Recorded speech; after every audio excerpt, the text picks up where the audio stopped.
Bismillahirrahmanirrahim. Assalamualaikum warahmatullahi wabarakatuh. Nabi SAW bersabda, La hasada illa fisnataini. Tidak boleh berlaku hasad melainkan pada dua perkara. Pertama, kata Nabi, seseorang lelaki ataupun seseorang manusia yang diberikan oleh Allah Subhanahu Wa Taala akan ilmu, lalu dimanfaatkan ilmunya, beramal dengan ilmunya, mengajarkan orang lain.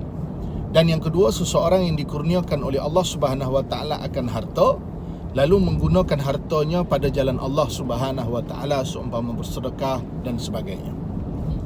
Apa makna hasad berdasarkan hadis ini yang disebut oleh Nabi sallallahu alaihi wasallam?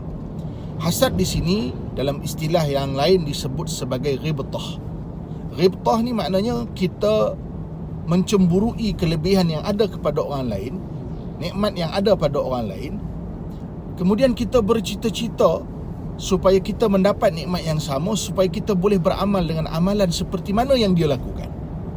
Ya, ini bermakna suatu sifat yang dipanggil ghibtah, kedengkian ataupun kita cemburu melihat kelebihan yang ada pada orang lain kerana kita bercita-cita untuk melakukan amalan yang sama. Ini yang dibolehkan.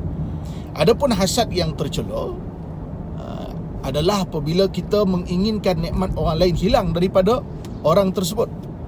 Kita menginginkan nikmat orang dalam keadaan kita nak nikmat orang itu hilang. Ini hasad yang dipanggil hasad yang mazmum, hasad yang tercela. Jadi maka oleh sebab itu, kalau kita melihat kelebihan yang ada pada orang lain dan orang lain tersebut menggunakannya pada jalan Allah, kita menginginkan nikmat yang sama supaya kita dapat melakukan amalan soleh yang sama seperti yang dilakukan. Ini adalah merupakan satu perkara yang sangat baik kerana bercita-cita melakukan sesuatu kebaikan. Pernah berlaku sahabat Nabi Ridwanullah alaihim ajma'in yang miskin, yang fakir, bertemu dengan Nabi, mengadu kepada Nabi berkenaan dengan sedikitnya pahala mereka berbanding dengan sahabat-sahabat yang berharta, yang boleh mendapat pahala melalui jalan sedekah. Maka Nabi SAW mengajarkan kepada para sahabat ini akan zikir, iaitu membaca subhanallah walhamdulillah wala ilaha illallah Allahu akbar, kerana bagi setiap tasbih, tahmid, takbir, tahlil itu semuanya dikira dengan pahala sedekah. Maka para sahabat ini pun beramal. Bila para sahabat ini beramal, perkara ini juga diketahui oleh sahabat-sahabat yang mempunyai harta ataupun yang mempunyai kekayaan. Mereka juga beramal dengan perkara yang sama sambil mereka bersedekah. Lalu para sahabat yang miskin ini datang bertemu Nabi SAW semula, menyatakan kepada Nabi bahawa orang miskin, orang kaya juga telah beramal dengan amalan ini, maka apa lagi yang boleh, amalan yang boleh menyamakan kami dengan mereka?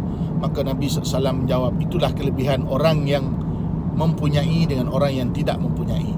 Jadi maka oleh sebab itu, bila kita melihat kelebihan yang ada pada orang lain, lalu kita bercita-cita menginginkan nikmat yang sama, itu bukan sesuatu menjadi kesalahan.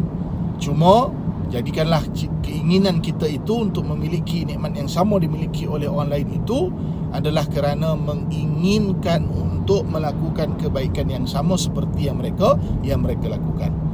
Jaga diri, jaga hati. Assalamualaikum warahmatullahi wabarakatuh.